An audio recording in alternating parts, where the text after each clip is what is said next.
سور کچې راځه خیرازه سواد کې په بارود رنګ کو خیرازه سواد کې په بارود رنګ کو د کالاباغ د ډېر نقشه وباسي او جانانه غم ته دې نور ووایه چې ما دې د ژوند د کاره نه وباسي خیرازه سواد کې په بارود رنګ کو د کالاباغ د ډېر نقشه وباسي جانانه غم ته دې نور ووایه چې ما دې د ژوند د کاره نه وباسي او دغه یو غزل فرمایش دی چې سپین دی اننګي دې پاس پې توره بلا زخه ده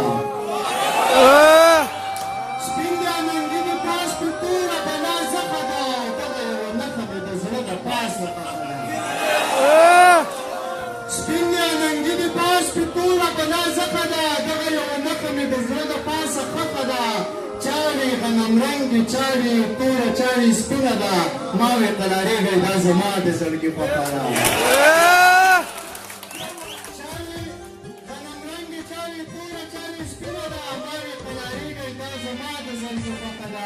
هغه خلق شاته پاتې شوي چې په شا ګوري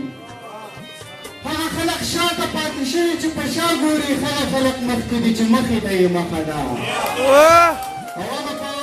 منډه چې په کوډي کې کشمالی ښکاري هغه په منډه چې په کوډي کې کشمالی ښکاري یا زمدا مې د جانان د لاسو نښه ده او دغه یو غزل مې په دې ملګري فرمایش وکړه چې که ستانه لږه عقیده نه کېږي که ستانه لږه عقیده نه کېږي ما نه په لاره کې ټپه نه کېږي که ستانه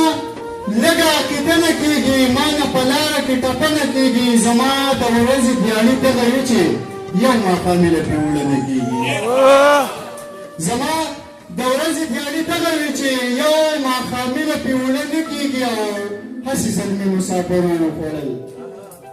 هسې زلمي مسافرو وخوړل ګنې په دې وطن کې څه نه کېږي هسې زلمي مسافرو وخوړل ګنې په دې وطن کې څه نه کېږي او ستا د خوږو خوږو کتو مننه ستا د خوږو خوږو کتو مننه اوس مې په زخم کې اوبه نه کېږي او دغه یو څو شعرونه نور چې په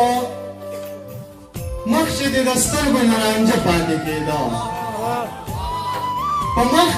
چې دې د سترګو نه رانجه پاتې کېده نو ستا د درد په سوي کې زما زړه پاتې کېده د ښار په هغه ځای د حسدونو بادشاهي وه د ښار په هغه ځای د حسدونو بادشاهي وه په کومه علاقه چې پښتانه پاتې کېده نو یې زړه تا ته څه حاجت و څه راپسې تلې نیزلو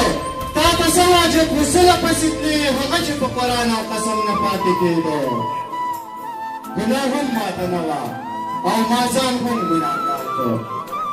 ګناه هم ماته نه وه او ما ځان هم ګناهګار کړ په دې چې د جانان په خوله به څه پاتې کېدو